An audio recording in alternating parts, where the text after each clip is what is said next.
what I think he raised a very important issue, since I want to take the liberty being an exchange. If assuming we had only one exchange, and if something went wrong, there is no alternative benchmark.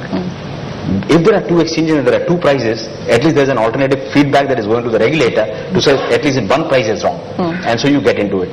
Our systems are so straitjacketed that such price, the moment such price abnormality takes place, there are alerts within the exchanges, there are alerts across exchanges. This is the mechanism, there's a cross-exchange mechanism put in, and all these prices are going online, live to SEBI. Sure. So everyone in the country just sits back and says, oh, what happened? One price is higher, one is lower. This would happen only if there were competing platforms. So I think this is where, I think this is one of the very important reasons that we need more options.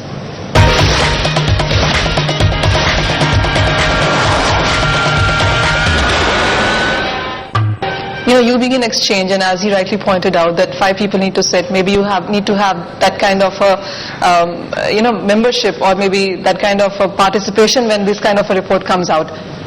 Okay, I would like to indicate that, we saw the annexure. It says 29 people have commented on this report.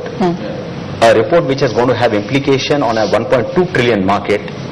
29 people have commented. I'm sure, and 11 months have been spent. If we had gone to 4 cities, maybe this number could have multiplied by 4 times. So, there should have been decentralized consultation.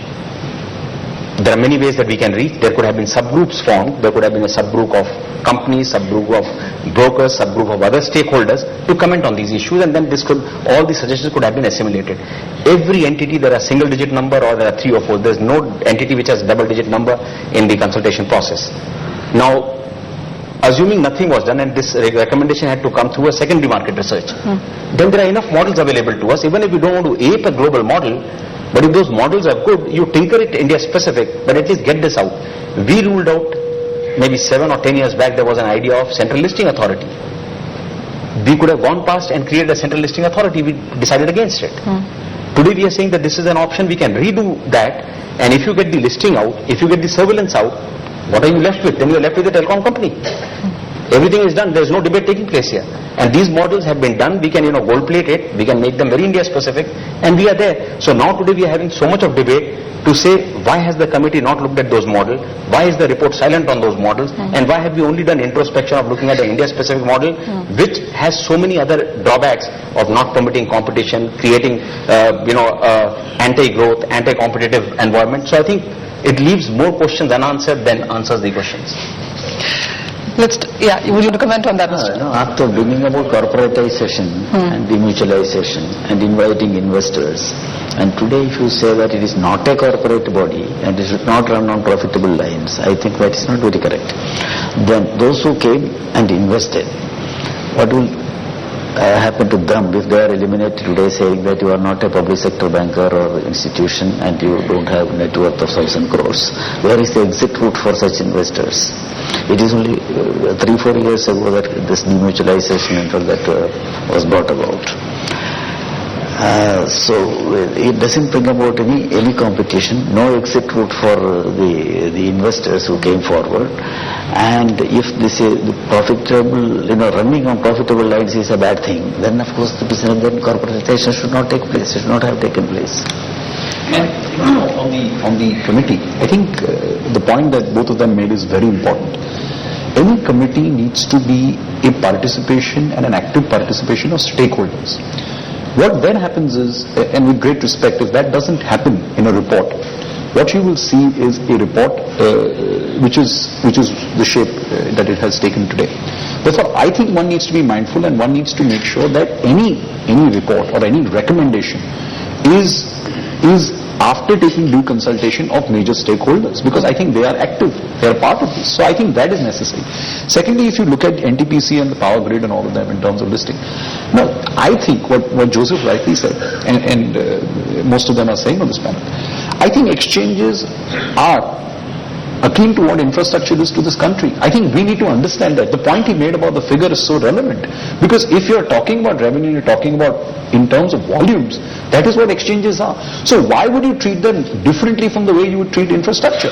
Why would you do that?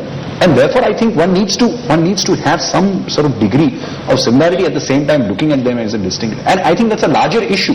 That's the issue that needs to sort of be brought about and discussed in these committee reports. Otherwise, you're going to have, My view is that fundamentally the background which has worked behind this is our past experience of 2 decades. That's correct. Yeah, wherein investors got hurt, market was inefficient, and that got into some corrective mode, and there was one institution or 2 institutions who correctified. So I think so it is not about few things, it's about whether you want to alter that which is functioning today and again go back to a model where a lot of players into the marketplace, or just continue with the same model for next few years because they are doing good job. The stock is now traded in more than 1,000 cities in the country. Why you need more exchange? Why you need complication in life? So that has gone on that philosophy. Before we conclude this show, Mr. Naik, how do you think, what are your final words? How would you conclude this discussion right now? I would say 3 words.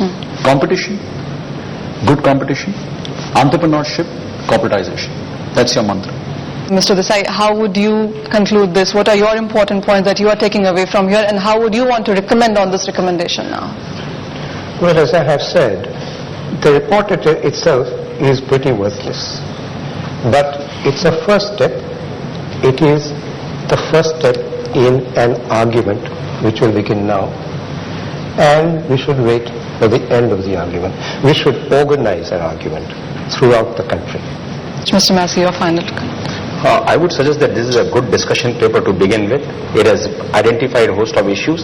If we can give it the right background and have wider consultations, possibly have subgroups which involve all the stakeholders, possibly then the outcome that we will see which will be much more informative. Mr. Shachindra Nath, how would you want to conclude this discussion? So, as I said, this report should be seen in the context in which what its mandate was, and it seemed to me that context. I think so. We need to create positivity about this debate rather than I've seen a lot of comment about what is bad in this report. But I think so market should say how this market should be, and that should create a debate and that should create a framework which people should take it. Mr. K. Rajendra Nair. You provide, the regulator should only provide the ground rules and the rules of the game and allow the players to play squarely and fairly. Thank you all. The debate doesn't clearly end here. The debate actually has made out a lot of more points that can be debated if we had more time for that. But with that, we would end this discussion here.